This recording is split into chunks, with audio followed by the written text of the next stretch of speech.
Here we are.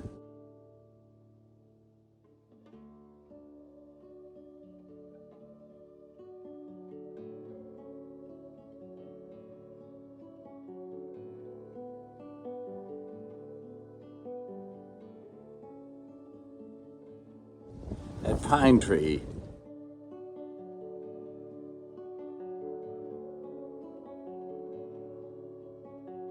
In the Glade.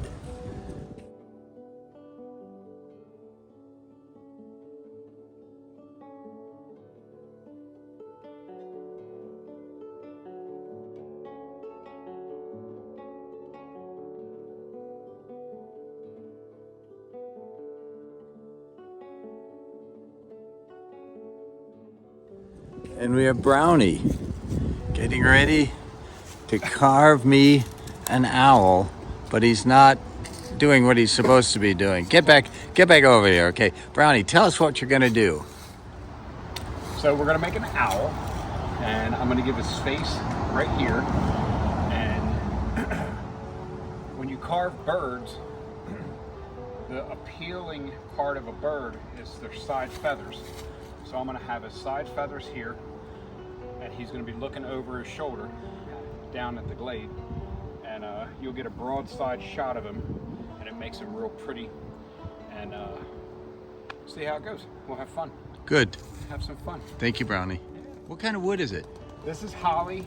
I don't carve a lot of holly.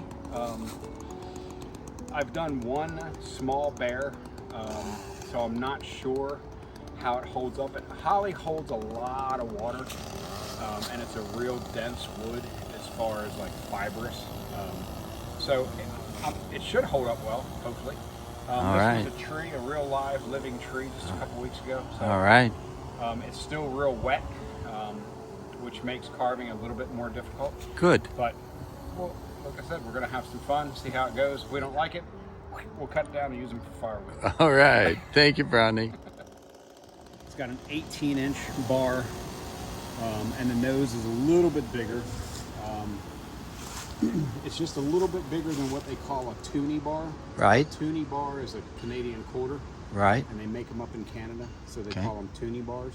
So this is just a little bit bigger than what would be a toonie bar. Okay. But this is one of my blocking saws. And why do they call it a blocking saw? Because you make very basic cuts out of the carving. Got it. You basically take away negative space. You're not really doing any details yet. Got it. And you're just putting in major features. Like Okay. the cheeks, the nose, the forehead, the All beak, right. the eyes. Let's get started.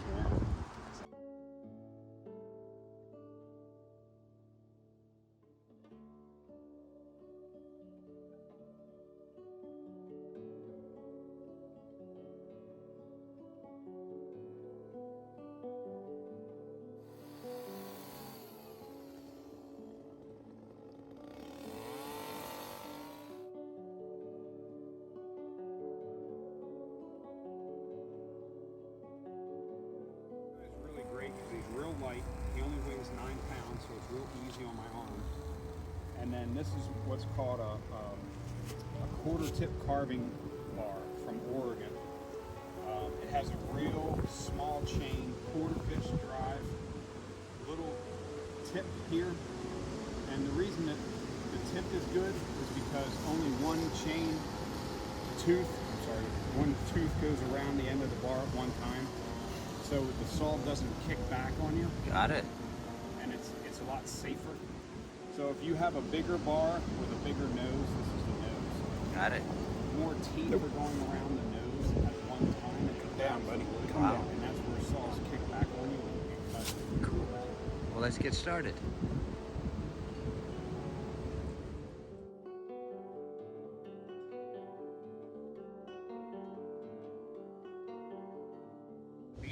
I'll lightly do the eyes and then look all around it and see if he looks symmetrical, and then I'll really punch everything in deep.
Brownie, what are we going to be doing? Hey, so what we're gonna do is I'm gonna burn him and see how he looks after I get some fire on him, because fire will bring out the grains of the wood and give him some color and some really cool features.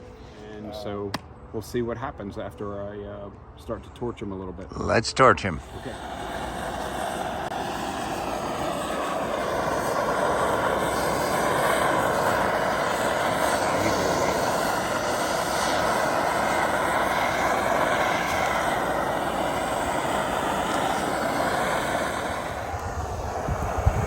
So it burns off the bar oil. So the chainsaw bar oil slings off of it to lubricate the chain and the bar when I'm carving. So this not only burns off the oil that splatters on them.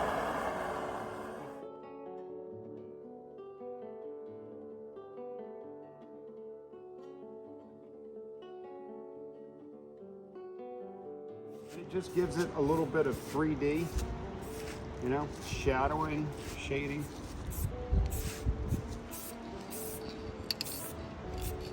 Right, and I can flap sand this back off. If I make a mistake, I can, you know, I can take it off a little bit.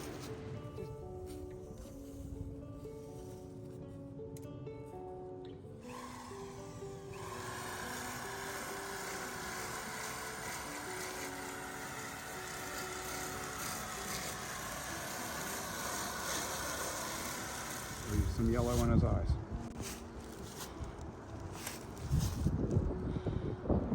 Bit of yellow. Then I'll come back and hit him with black and give him some pupils. Again, I usually do this with an air sprayer, but we're doing it old school. The bird is going to tell you what color he wants to be. So earlier you were saying, oh, he wants to be white. I'm like, I don't know. As you reveal the different layers and colors after you burn them, that's where he tells you what color he wants to be.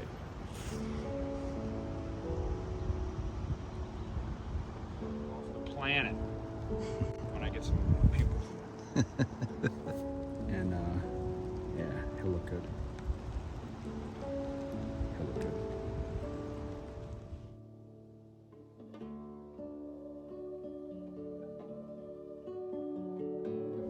Okay, now Brownie, what are we going to be doing? I'm just gonna burn the base real quick. This is what they used to do to like houses, you know, 200 years ago before they had, you know, modern siding and insulation. They would char the wood like we did up here. But we'll char the base and it just seals it.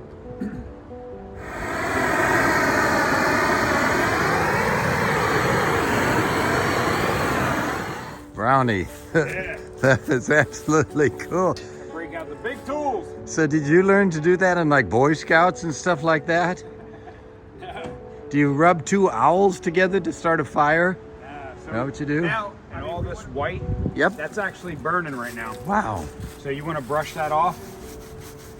And then what it does is it makes the wood nice and brown. Is his eyes, I came back and painted some white in here.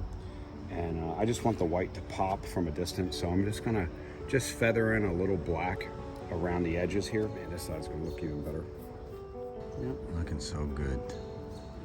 Thank you, Brownie. Yes, sir. So we're gonna make an owl, and I'm gonna give his face right here. And when you carve birds, the appealing part of a bird is their side feathers. So I'm gonna have his side feathers here, and he's gonna be looking over his shoulder down at the Glade, and you'll get a broadside shot of him, and it makes him real pretty. And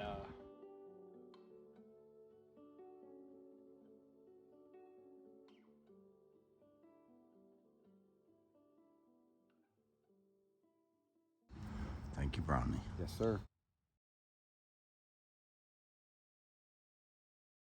So you're saying that 200 years ago they built houses that looked like owls? No, 200 years ago they built log cabins, Oh. and And they carved them. they would char the logs, Did they ever burn some of them down by mistake? and it waterproofs. It keeps insects out. It Come on, keeps the you gotta- bugs from. You got to laugh at my joke. Well, I'll laugh at your jokes when they're funny. Ladies and gentlemen, the thing.